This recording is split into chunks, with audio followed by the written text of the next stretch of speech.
Pesantren Literasi Torik Modang, disingkat Pelitaku. Ini sudah yang kedua setelah tahun kemarin ada mahasiswa yang lagi KKN SIM dan YIN yang kita undang untuk berdiskusi. Memang saya waktu dulu di kampus ya 20 tahun saya mengajar dan juga mengasuh beberapa majalah masuk media kampus. Sampai sekarang masih menulis. Buku judulnya Energi Perjalanan Dinas. Setiap saya kalau keluar daerah itu cari inspirasi nulis dan jadilah bukunya. Jadi ada catatan-catatan reflektif sepanjang perjalanan yang kemudian itu menjadi buku. Jadi memang sejak kecil saya sudah dibiasakan. Karena biasa baca buku, akhirnya bisa menulis buku. Bukunya Energi Perjalanan Dinas, dari nikmatnya suara rakyat hingga masjid yang menyesatkan. Dan ini termasuk pergolakan juga pemikiran. Nah, jadi saudara sekalian, silakan Anda baca buka ini lembar ini sana, terserah. Setelah itu, kalau ada yang siap, mempresentasikan bacaannya. Dan setelah itu kita diskusikan. Sebelumnya saya perkenalkan diri, nama saya Mardan Umar, sebelah Mondo Utara, mahasiswa di Universitas Islam Gorontalo di semester 6. Baiklah, saya langsung saja. Hasil bacaan saya tadi berkaitan dengan satu buah buku yang judulnya Komunikasi Politik Mempertahankan Integritas Akademisi, Politikus, dan Negarawan. Pertanyaannya adalah, apakah paradigma atau mindset kita sebagai pemilih yang harus dirubah? Ataukah para pelaku politik sebagai calon-calon wakil rakyat yang harus dirubah caranya dalam berpolitik? Atau mungkinkah regulasinya yang harus direvisi? Tadi sempat disinggung mengenai pemilu, ada juga tindakan koruptif yang dilakukan oleh para penyelenggara negara. Memang masalah ini sangat kompleks. Jujur saya dari IAIN, saya mengajar hukum tata negara. Mata kuliah yang sering saya ajarkan itu selain hukum tata negara, hukum otonomi daerah. Nah, di hukum otonomi daerah ini yang seringkali kita banyak mengungkit masalah-masalah korupsi di daerah. Saya mungkin hanya mengambil satu kasus saja dalam hal pembahasan, baik itu dalam bentuk kebijakan maupun produk hukum di DPRD. Nah, beberapa daerah yang mungkin saya bisa lihat di Gorontalo ini memang seringkali dukungan terhadap pemerintahan daerah, terhadap penyelenggaraan pemerintahan yang ada, khususnya dalam pembentukan produk hukum daerah itu seringkali disalahgunakan. Nah, pengalaman saya sebagai beberapa kali saya menyusun naskah akademik maupun rancangan peraturan daerah itu dalam hal upaya-upaya untuk meminimalisir adanya tindakan transaksi jual beli pasal ya. Kalau di di nasional itu saya sering mendengar adanya jual beli pasal di Undang-Undang Kehutanan, Undang-Undang Minerba maupun Undang-Undang tentang perizinan. Nah, itu yang ramai sekali dibicarakan oleh publik sampai hari ini. Nah, yang saya soroti di daerah adalah masih ada juga seperti ternyata walaupun produk ini sudah dikaji dan sudah diteliti oleh tim penyusun yang berlatar belakang dari perguruan tinggi, itu di dalam praktik di dalam itu sangat sulit untuk mencegah adanya jual beli pasar. Ketika saya masuk di ruangan ini, tema di belakang ini luar biasa sekali. Saya belum pernah menemukan simbol-simbol kepemimpinan itu seperti ini. Pemimpin membutuhkan sebuah kecerdasan intelektual, kecerdasan emosional, dan kecerdasan karakter. Isu-isu kelemahan yang terjadi selama ini adalah karena kurang komitmennya seorang pemimpin. Kalau saya melihat dari ayat di bawah, jadi konsep dasar ceria itu ada pada Al-Maidah ternyata rata-rata pemimpin tidak memahami konsep Al-Maidah. Padahal ketika dia diberi amanah sebagai pimpinan, maka sebenarnya dia harus berlaku adil, sekalipun orang itu tidak mengangkat dia atau tidak mendukung dia, tetapi paling tidak keadilanlah yang paling utama. Makanya ceria yang saya katakan tadi, ternyata Al-Maidah menjadi penopang pembuatan karakter manusia pertama dari aspek penopang kecerdasan. Saya ingin menambahkan tadi, kalau dilihat dari percakapan kita hari ini, saya menggarisbawahi adalah dari aspek etika administrasi, bahwa menurut Caiden itu ada 100 lebih penyakit birokrasi. Jadi dengan penyakit itu, salah satu yang paling mempengaruhi itu adalah faktor sumber daya manusia, dan dia tidak memiliki yang disebut dengan karakter tadi. Alhamdulillah, senang sekali kita sudah ada pada sesi diskusi ya, dan saya senang. Sebenarnya saya mau jadi pendengar saja ini, Bu. Memang ini, kalau teman-teman akademisi ini kan melihat dunia politik itu sebagai sesuatu yang outsider, sesuatu yang ada di luar itu. Sementara politisi melihat kampus itu sebagai outsider juga. Nah, saya beruntung sampai detik ini bisa berada di dua dunia.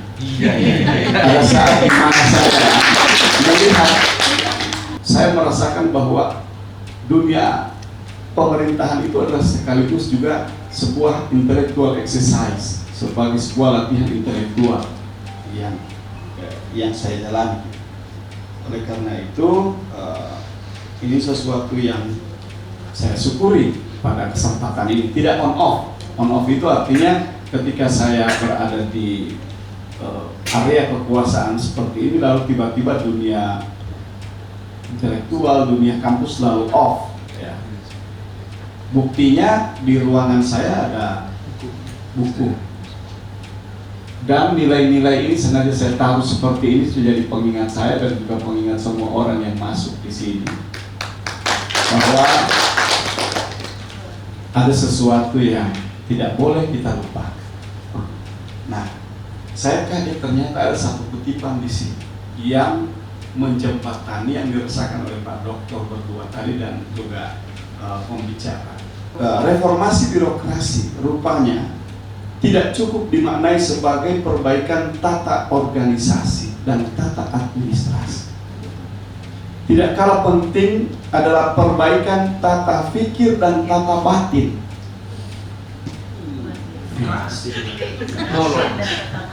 Tata fikir dan tata batin. Ini yang keluar, ini yang terhempas dari diri kita, dari diri saya sendiri dan juga mungkin banyak orang. Bahwa yang ditata bukan hanya organisasi, yang ditata bukan hanya administrasi, tapi tata pikir dan tata batin. Itu juga yang harus diperbaiki.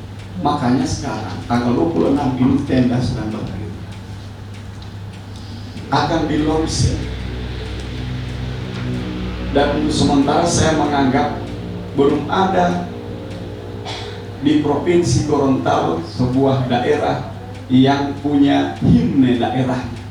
Baru Gorontalo Utara ini akan launching himne Gorontalo Utara.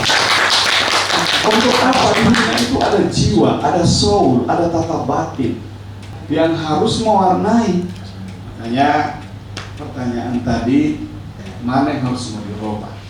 Mungkin kita tidak bisa merubah salah satu, tapi kedua-duanya seiring dengan kesadaran, seiring dengan pengetahuan, dan semakin banyak orang yang baik harus didorong ke DPR. Kenapa? Karena kebenaran di politik itu kebenaran mayoritas. Iya kan? Yang kedua, menurut saya perguruan tinggi harus tetap menjadi kontributor gagasan, dan jangan justru orang kampus yang berpolitik praktis. Saya katakan tidak ada rujukan sebenarnya the role of Politik itu di mana? Pemilihan rektor coba gimana? Oh, bisa lebih panas dari pemilihan bupati. Tapi tidak usah terlalu khawatir. Itulah dimensi manusia. Jangankan pemilihan rektor, pemilihan pelanjut Nabi saja terjadi pembunuhan sahabat-sahabat. Makanya itulah yang disebut dengan horizon. Jadi perspektif kita tentang sesuatu hal harus dibuka seluas-luas. Nama saya Sri Bungki Duran, dalam mahasiswa semester 6 Fakultas Ilmu Sosial dan Ilmu Politik. Pada kesempatan kali ini saya akan mempresentasikan apa yang sudah saya baca dan saya tulis pada tadi. Salah satu buku yang saya pilih adalah Latah Jangan Bersedih, adalah salah satu kategori buku pencerahan hati karya fenomenal dari Bapak Dr. Aid Al-Karni. Pada buku itu saya mengutip bahwa semua yang ada di langit dan di bumi selalu meminta kepadanya setiap waktu dia dalam kesibukan. Quran Surat Ar-Rahman ayat 29. Jadi saya sedikit berikan ilustrasi bahwa ringkasan yang Ibu Bungki sampaikan tadi kita manusia adalah berada pada 3 ruang waktu, mungkin dalam konsep filsafat. Hari kemarin adalah masa lalu, hari ini adalah masa depan yang perlu kita syukuri, dan besok adalah rahasia Allah yang tidak akan pernah kita tahu. Oke, jadi Bapak Ibu yang ingin memberikan komentar tadi ya sangat luar biasa sekali ya. Jangan lupa ada komentar. Tadi saya mendengar seperti untayan puisi yang dilontarkan oleh Khalil Gibran, tapi dalam versi yang lain. Ini dikontekstualisasikan dalam keadaan yang saat ini. Cuman saya ingin menggabungkan dengan pemikiran Askar Ali Engineer. Ini tokoh pemikir yang digandrungi oleh Pak Bupati, salah seorang tokoh pemikir yang dikenal dengan Islam pembebasan, teologi pembebasan. Nah, dia mengatakan bahwa tidak religius seseorang, tidak beragama seseorang jika dia tidak peka terhadap penderitaan orang lain. Jadi dia mengatakan begini, karena Tuhan itu telah menjelma di dalam diri kita. Jelmaan Tuhan itu adalah tali, cinta dan kasih sayang. Jadi tidak beragama seseorang, tidak ada Tuhan di dalam diri seseorang, tidak ada cinta dan kasih sayang kalau tidak ada kepekaan terhadap penderitaan orang lain. Iya, mengomentari apa yang disampaikan sudah dibacakan oleh Ibu tadi terkait dengan buku Latazan, tentunya ini terkait dengan tata batin kalau misalnya apa yang disampaikan oleh Saudara Kani sebelumnya. Saya jadi ingat sekitar tahun 2017-2018 itu kami jadi pulang kemari dari Pasahut bersama Pak Bupati. Itu di semua dekat-dekat kontrakan kosan itu kami berbicara soal puisi-puisi yang luar biasa yang membuncangkan dunia. Dan ternyata saya dan Pak Bupati itu punya ketertarikan tertentu terhadap puisi. Sampai kami berpikir ternyata melihat orang itu baik atau tidak dilihat pada kecintaan dia terhadap puisi. Kita bisa lihat misalnya ada Ali bin Abi Thalib, itu diakui Nabi sebagai pintu ilmu. Dia adalah orang yang sangat suka dengan puisi. Kemudian Presiden Amerika Serikat John F. Kennedy, kita lihat juga puisi-puisi Bung Karno yang sangat-sangat luar biasa. Jadi sampai kami meluangkan waktu 2 minggu, beliau tidak mengurusi disertasinya, saya tidak mengurusi tesis saya, semata-mata kami untuk membuat buku puisi yang sama-sama untuk menasihati batin kami dan batin orang-orang. Saya jadi ingat apa yang dikatakan oleh Inayat Khan, seorang sufi dari India. Dia mengatakan bahwa ketika kata-kata kehilangan keperkasaan, maka dia menjelma menjadi puisi. Maka saya bisa, kenapa Pak Torik ini banyak sekali puisi? Karena banyak sekali suaranya yang terbengkalai dan tidak oleh orang-orang. Betapa penting aspek terkait dengan kebatinan ini, maka kita bisa lihat pemimpin yang ideal itu adalah dia yang tidak mengeliminir yang namanya soal kebatinan. Saya jadi ingat apa yang dikatakan oleh Ali Syariati, seorang cendekiawan dari Iran, mengatakan bahwa yang membedakan Aristoteles, yang membedakan John F. Kennedy dengan Muhammad adalah Nabi Muhammad itu dia memiliki 3 elemen yang tidak dimiliki oleh orang lain. Pertama adalah intelektualitas, kemudian yang kedua adalah aktivisme, dan yang ketiga adalah spiritualitas. Aristoteles itu dia tidak ada, dia main di dunia intelektual saja. Dia tidak punya aktivisme karena dia tidak bisa mengorganisir massa, dan dia tidak punya sentuhan-sentuhan spiritualitas. Nabi Muhammad 3 itu tadi.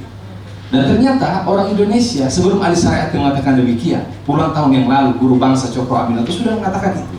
Dan itu abadi dalam trilogi syariat Islam.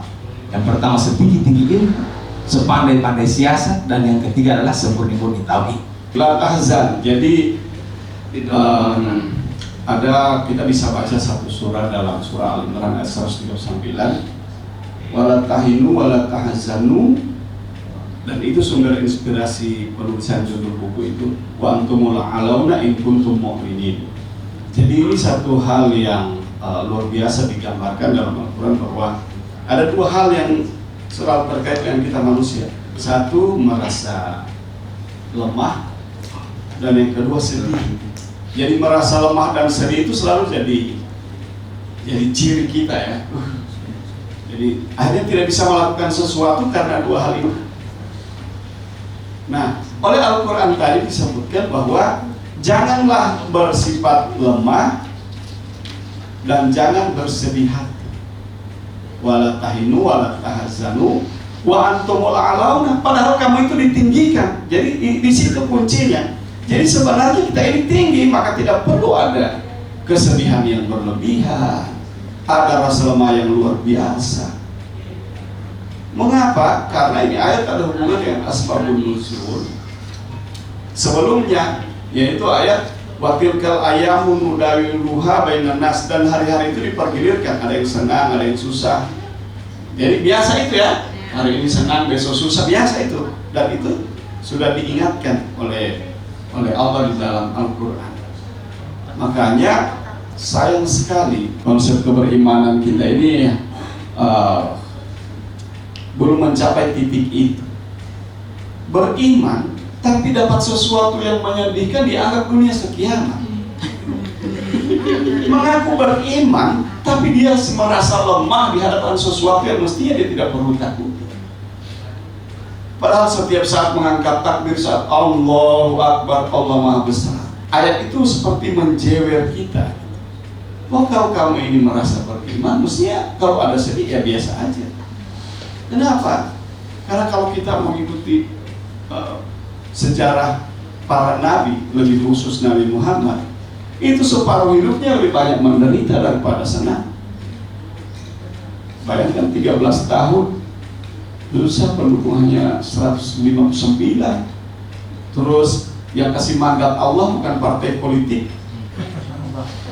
Yang kasih mandat bukan partai politik, Allah yang kasih mandat. Asih untuk hijrah dari Mekah ke Madinah sembunyi-sembunyi, padahal yang kasih mandat Allah.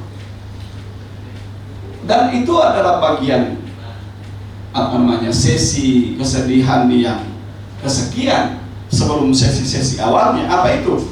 Masih dalam kandungan dia punya bapak meninggal, masih cuma sampai umur 6 tahun dia punya mama meninggal. Jauh bukan kesedihan ini. Dipelihara oleh kakek cuma sampai 8 tahun meninggal, lalu dipelihara oleh paman yang sampai meninggal tidak mau masuk Islam. Bukan kesedihan ini. Kawin pun kawin dengan janda umur 40 tahun. Bisa dibayangkan apa yang sedang dihadapi oleh Muhammad itu adalah bagian dari ada proses yang menyejarah bagaimana soal-soal kesusahan, penderitaan itu semakin membuat orang sadar. Coba sebenarnya orang sana, pokoknya kalau banyak doi dengan pekerjaan bosan, bagaimana habis doi. Setelah itu, bagaimana mencari doi ulang. Tapi kalau orang menderita, kesadaran kebertuhanannya itu tinggi sekali. Makanya La tahzani menurut saya memang menjadi satu hal yang penting untuk dibaca. Selamat Ibu sudah mengambil bacaan yang luar biasa sesuai dengan bidang rupanya.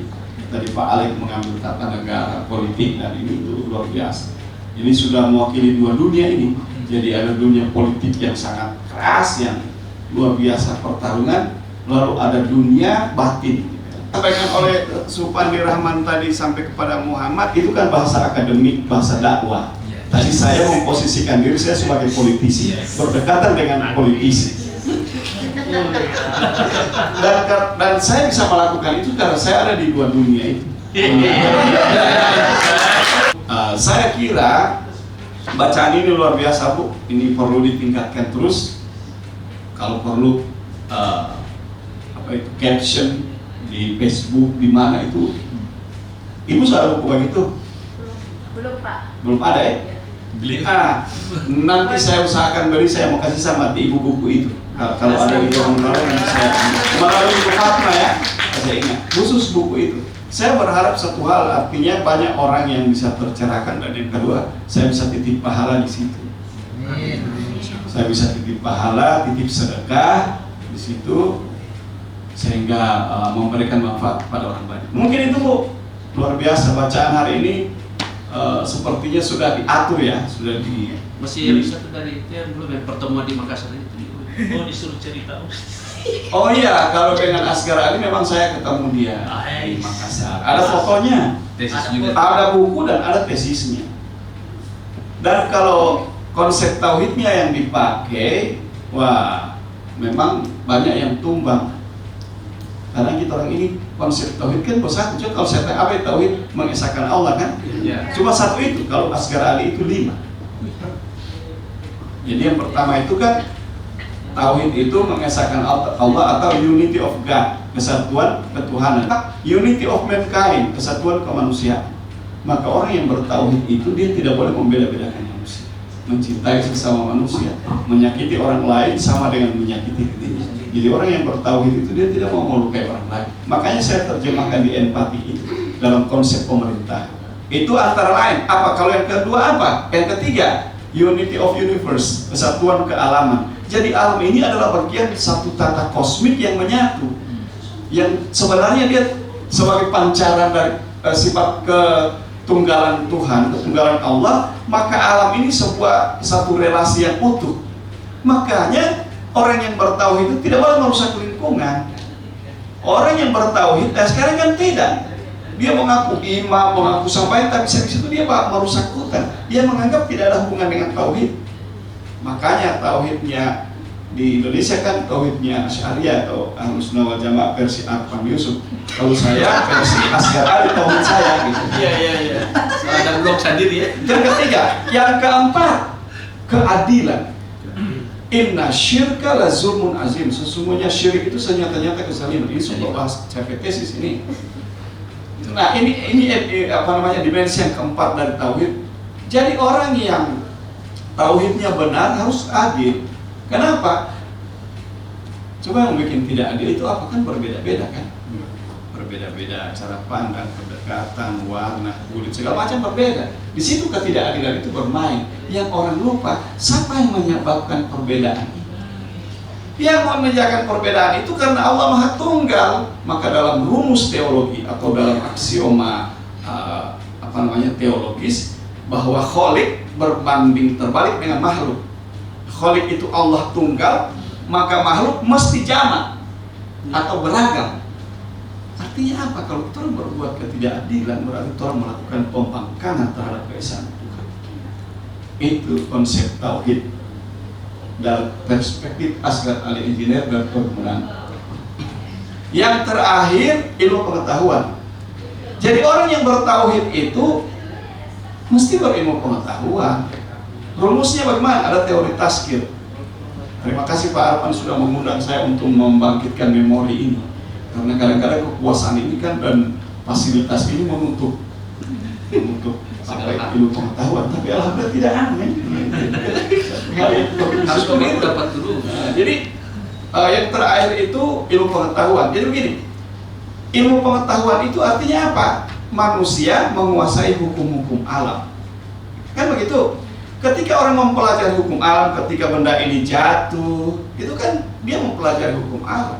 Dan semua hukum-hukum kealaman itu, hukum sains, makanya disebut law of nature atau hukum alam itu, atau sunnatullah.